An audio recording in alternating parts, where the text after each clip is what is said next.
Test micro. Test micro. 1, 1, 1, 1, 1, 1, 1. Salut tout le monde, j'espère que vous allez bien. Moi ça va super méga giga bien. Aujourd'hui on se retrouve pour une nouvelle vidéo recette. Donc toujours en train, toujours le confinement, toujours la même tenue. Je lave un peu, mais c'est un t-shirt où j'avais fait de la peinture et ça il y a longtemps. Du coup voilà, bah j'utilise, c'est un peu un... Voilà, tranquille, on est posé. Donc aujourd'hui on va faire des langues de chat. Donc pas les bonbons, c'est les petits gâteaux que des fois on fait, que j'en ai déjà fait et franchement c'est une tuerie. Il n'y a pas grand chose à faire, c'est plutôt facile à faire. Donc voilà, et je vous dis c'est parti. Il vous faut 60 g de beurre pommade, c'est-à-dire qu'il est mou. Du coup vous pouvez le mettre un tout petit peu au micro-ondes ou le sortir avant la recette pour qu'il soit mou en fait. Surtout faut pas qu'il soit fondu, mou. 60 g de farine. Il vous faut aussi 2 blancs d'œufs. Je vais pas m'attarder dessus, mais 2 blancs d'œufs. De l'arôme de vanille. Et pour finir, 60 g de sucre en poudre.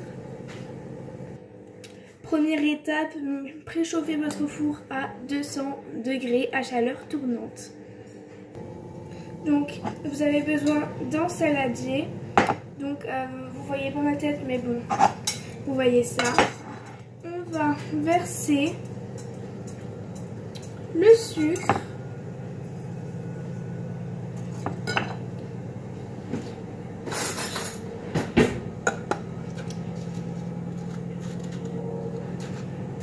Deux cuillères à café d'arôme de vanille.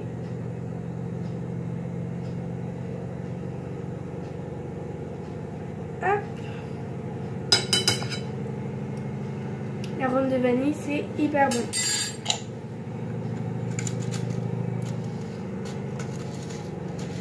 Donc on mélange ça, juste ça comme ça.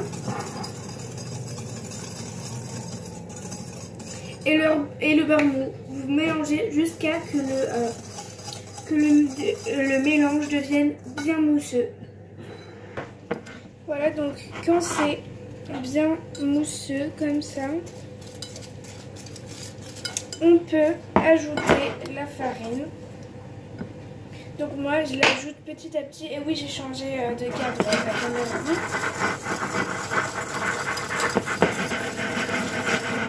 J'ai mis petit à petit la farine et après on va ajouter les blancs d'œufs. Bien sûr, on mélange jusqu'à qu'on ait une pâte bien homogène.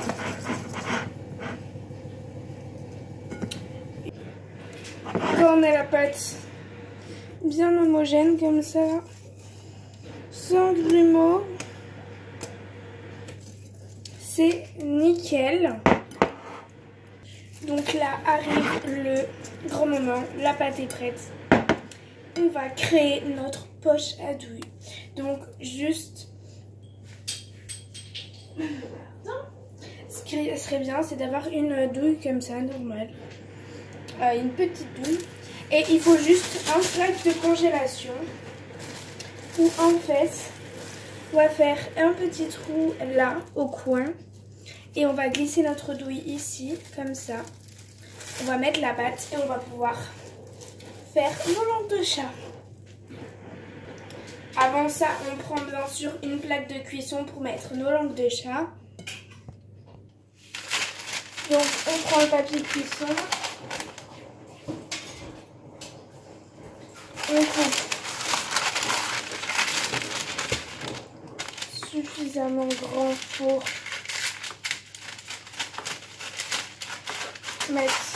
pour que ça recouvre en fait tout le plateau.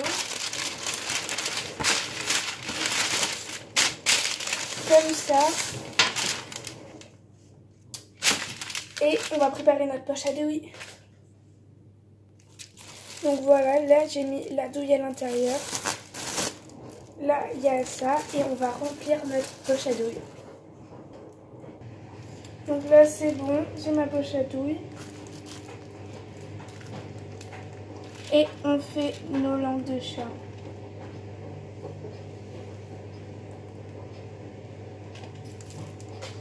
Et surtout, espacez-les bien parce que en fait, la pâte va s'étaler quand ça va cuire.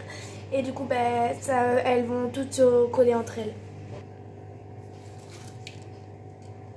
Et on continue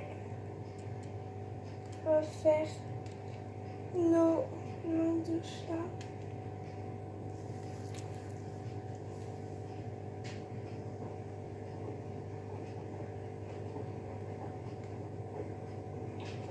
On remplit.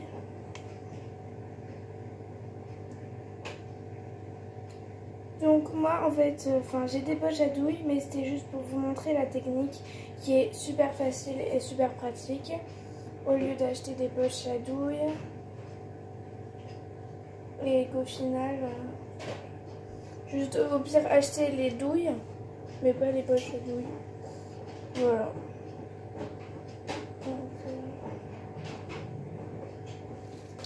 On fait bien comme il faut et on les espace.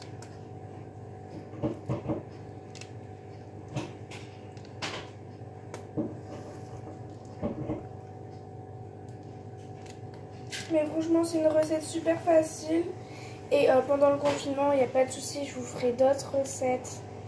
C'est avec plaisir, moi j'adore vous montrer mes recettes, de ce que je fais, etc. Donc voilà. Maintenant que nos langues de chat sont pochées, sont prêtes à être enfournées, on les met au four 8 minutes. Seulement 8 minutes. Hop. Et au four. Donc bien sûr j'ai oublié de vous dire, si vos jaunes vous les utilisez pas, mettez-les directement au frigo. Je sais pas si vous voyez, là on voit que la pâte elle s'étale un peu et en fait là, elles sont collées et s'il y en a deux qui sont collées ensemble c'est pas grave, après décoller c'est bon. Donc cette recette est vraiment super, j'aime beaucoup. Surtout après manger avec un peu de compote ou pour le café. Franchement c'est une recette qui est super et ça fait comme des petits biscuits et vous pouvez les garder maximum une semaine et franchement dites-moi si ça vous a plu et envoyez-moi vos réalisations sur Instagram. D'ailleurs mon Instagram c'est juste .liloubert et je vous mets en description mon Instagram. Je vous mets aussi les ingrédients qu'il faut en description et dites-moi dans les commentaires si vous voulez que je fasse d'autres recettes et si elle vous a plu celle-là. Donc voilà, et moi si vous voulez que je fasse plus des recettes sucrées ou salées, sachant qu'en ce moment je fais beaucoup de recettes sucrées, en tout cas dites-moi. Donc voilà, j'ai sorti les langues de chat du four et ce qui est bien, bon là faut laisser refroidir. Ce qui est bien c'est que en fait quand vous allez les manger ça va être un peu croustillant à l'extérieur et un peu moelleux à l'intérieur, du coup c'est super, j'adore cette recette et du coup dites-moi si cette vidéo vous a plu. Surtout n'oubliez pas de vous abonner si vous voulez d'autres vidéos comme ça, mettez un pouce bleu et je vous fais de gros bisous et on se dit à bientôt.